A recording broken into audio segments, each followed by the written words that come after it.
Hail, Internet! It's Paul, it's Matt, the Dork Lords, wishing you happy Halloween! We figured that this Halloween, we'd give you a recap of Marvel's Werewolf by Night. A few of you actually asked us to do this. This is a big departure for Marvel. It's a standalone special, runs about 45 minutes without the credits, shot in black and white. The only color, red, emanating from the MacGuffin of the show. And the very end. Bloodstone. And the very end, exactly. Good point. The Bloodstone. Which I assume is not the Reality Stone. They have different powers. Anyway, I don't know. Yeah. There's probably an I think you're safe in assuming that it's not the Reality Stone. Yeah. Yeah. All right. Bloodstone actually makes me think of an old D&D module I played back in the day, Bloodstone Pass, which came out, actually, it was a pretty cool module because it had its own 3D fold-out village. Ooh. Pretty sweet. It did not have an actual Bloodstone in it, though, so probably not related. Yeah, exactly. But it's interesting to say false because advertising. this... You know, I hope you were invited to be in a class action, you know, to take them down. What's going to be funny is someone's going to come on here and be like, actually... there was a Bloodstone Pass. Like, oh crap! Oh man! But it's interesting because this show actually does feel like a D&D module in a lot of ways. You know, it's like a group of monster hunters called together to hunt a dangerous monster in a maze, and the big prize is this artifact, the Bloodstone. So it's like, you know, roll D20. Let's do this. Hijinks ensue. Also evokes the old Hammer horror films. Sure. The Bela Lugosi days. Or the Boris Karloff days. True, true. But I think it also keeps the sensibilities of those old black and whites. In other words, it's not Texas Chainsaw Massacre. Which I'm just fine with. I'm not a big blood and guts horror guy. I don't think you are either. No, definitely not. Yeah. So this is not a can't watch it, must look away type horror movie.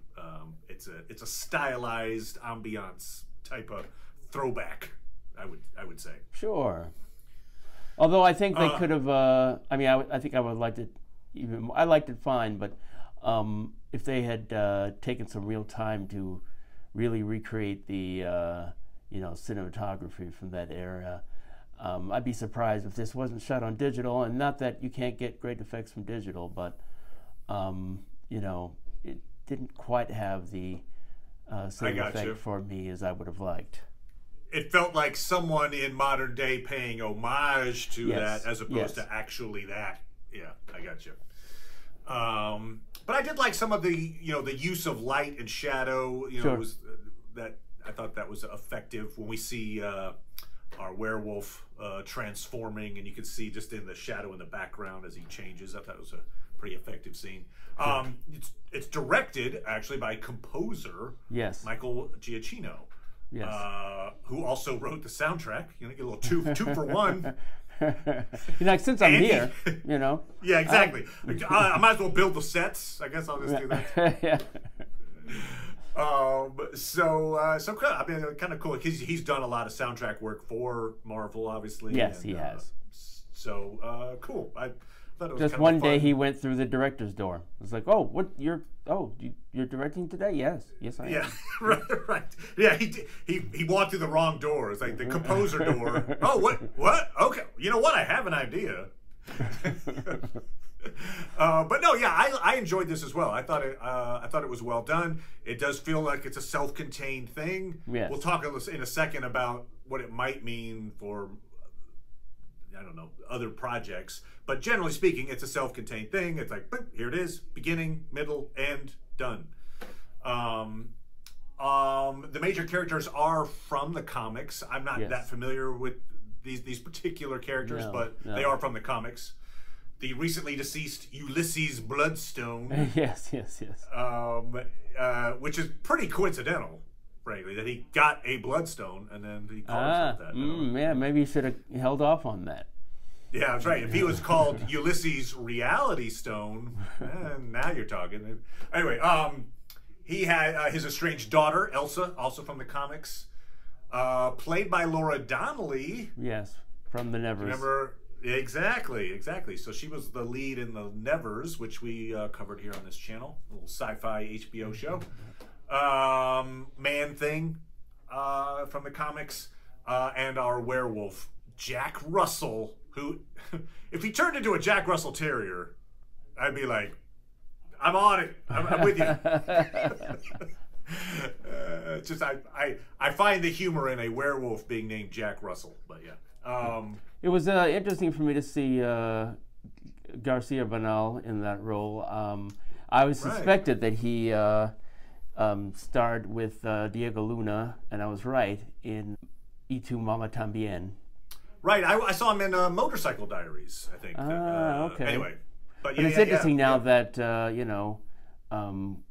Andor is on now, and great point. Werewolf by Night is being released. Yeah, fantastic actor. Yes, he brings a lot of empathy to this role, which is probably not easy to do. I mean, it's a short thing; it's black and white. He's a werewolf half the time. Yes. But you get the feeling of this guy and like this burden he bears. So I thought he did a really good job with it. I liked the, just a small thing, but the special, like the special presentation. Yeah. It was. I think deliberately reminded me of throwback. Those 70s, the CBS special presentation. I'm like, wait, if you've Charlie Brown Christmas? Yes, if you've seen the trailers for the Guardians of the Galaxy, you'll see that logo again. Right. So this is the start of obviously a trend for the MCU. So they've done this Halloween special. Yes. And now they just gave us the trailer for a Christmas special. Yeah. They owe us a Thanksgiving special. Right. Probably next year, I guess. And they'll come Easter back around. special, Whatever used to be Charlie Brown now will be Marvel. Charlie Brown Thanksgiving, that was there. I remember it. In that one, it's the our Guardians go and kidnap Kevin Bacon for Christmas. Yes. Which sounds intriguing. I'll say just as long as they don't go, Star Wars Christmas. Right. Because the Star Wars Christmas special. No. Although, Art Carney's not available anymore, so. That's true. I think I'm fairly confident in saying there is nothing worse that has ever been produced for television. I guess what makes Star Wars so bad, the Star Wars Christmas special so bad, is like I went into it being told, oh my God, it's terrible. You would just avoid it. And I'm like, oh, that sounds awesome. If it's so bad, it's good. So I got it. So you did not take you should have lowered your expectations. Right. And you foolishly raised them. I was like, oh, this will be good. I'll be getting my popcorn. I'm just going to watch this thing. What makes it criminally terrible is that it's not just bad. It's bad. But it's also boring. Yes. Oh my God, it's not absurdly bad where you can just like laugh at it. You're like, oh, look at the time. Oh my God. Anyway, so don't do that. Marvel, don't do the Star Wars Christmas. Don't use that as your model. That's all. So we got the idea that in the comics again, Werewolf by Night, Jack and Elsa were part of this Midnight Suns comic run. Mm-hmm. Midnight Suns are a team of supernatural, gothic-inspired heroes. And obviously Marvel is leaning in that direction. Yes.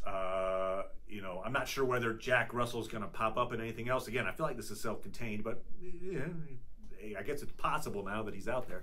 But, Moon Knight, Blade, yes, Ghost Rider, those were all members of the Midnight Suns. And obviously, Blade's had some issues there with the film, but, Mahershala Ali was signed up to do it. And anyway, so they were leaning into Blade.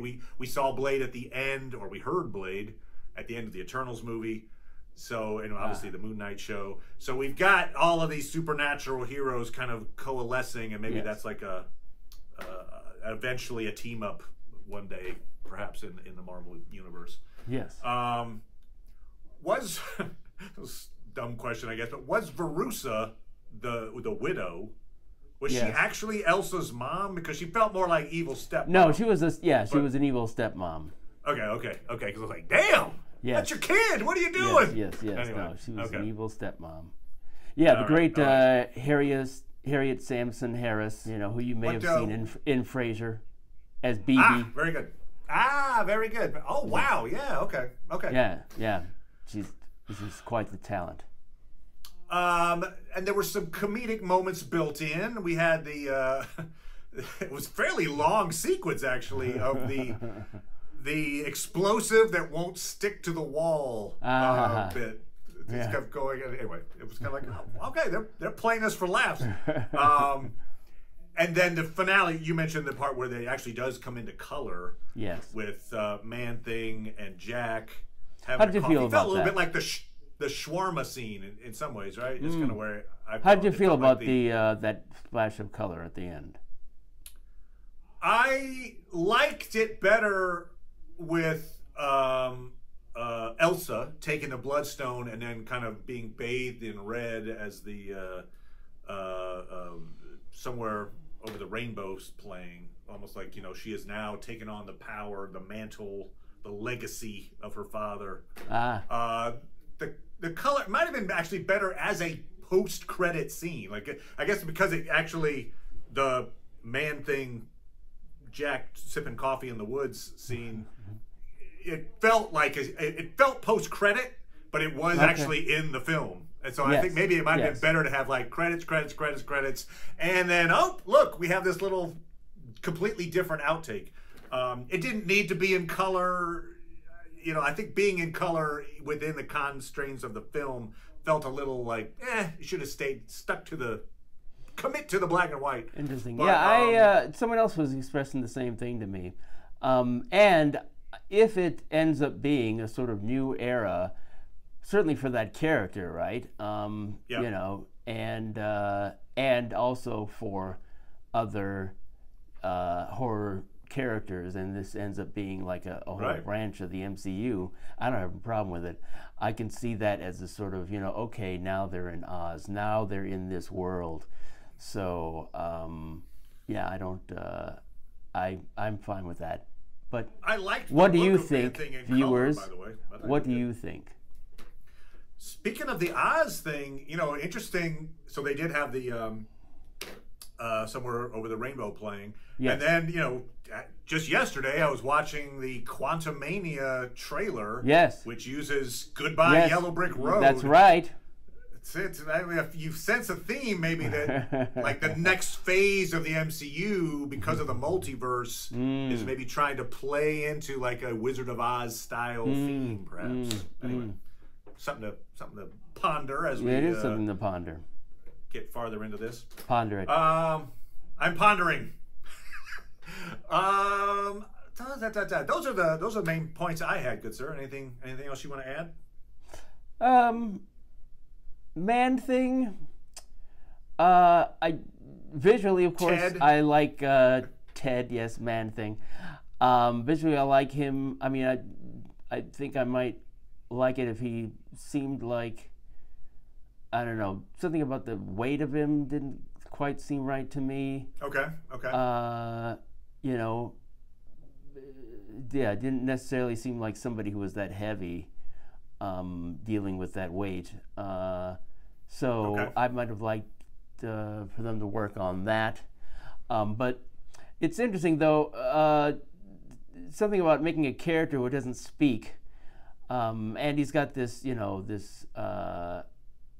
this power that's very reactive to people's emotions. So it's like, oh, you feel fear, and then he'll touch you, and then he can, he'll destroy you if you are afraid around him. And, the limits of the character like that is that he doesn't communicate necessarily, so he's just sort of a force of nature.